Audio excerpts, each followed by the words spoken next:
I was told. I was just told that Nick Diaz is going to be fighting Robbie Lawler. It's going to be a rematch from a fight that was in like 2003. Okay, great. Two different guys. It will be part two in a co-main event spot. I was just told this. My first reaction, I don't buy this. This does not sound right to me. It most certainly doesn't feel right to me. A co-main event spot for Nick Diaz, right off the bat, is surprising. It's Mr. Triathlete who likes to go longer rounds. Now, I'm the first to suggest when a fighter's had a break and he comes back, dip your toe in before you dive into the tub, come and do 3 rounds.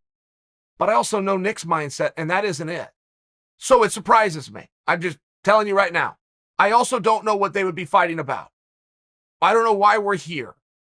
And that would be unusual for a Diaz fight. It would also be unusual for a co-main event spot. I got to talk about this as this is topical. I don't have the sources. I was literally told by someone. So I'm going to dig into this and I might get back to you guys. I'm just telling you right now, I don't know that I believe that's accurate information.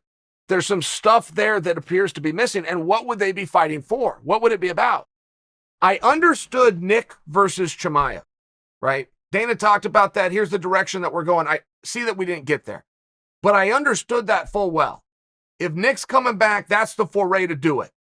How can we get Nick a bump and get him back in a main event and or a title shot? Boom, get through Chimaev. How can we get Chimaev some shine if he's the next big thing? Get him in there with Nick Diaz. I just understood it, and I also understood that this really would have something to do with competitive architecture, at least in a rankings standpoint. If Nick went out and fought Robbie and Nick wins, what do you do with Nick?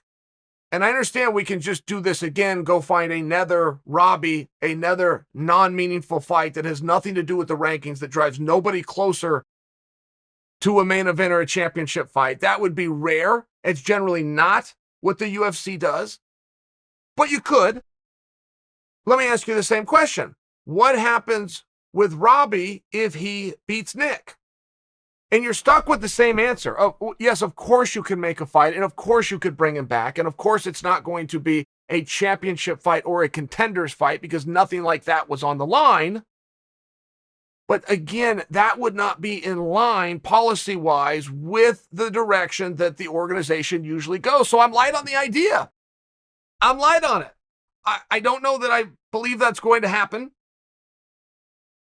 If it does happen, I think finding why are we here, what is this for, is going to be tough because you're sure not going to get it from Robbie. He's not going to tell you anything. You're sure not going to get it from Nick. He's not going to tell you anything. Now the audience has 3 rounds with a very high-paid guy who's not on the top of the bill. I mean, are these guys a supporting cast and there's some main event that's yet to be revealed? I got to tell you, I'm a little light on information. I didn't even get this from a website. I don't know where the statement came from. I was just told this, okay? I don't buy it. I do not believe that Nick Diaz is fighting Robbie Lawler.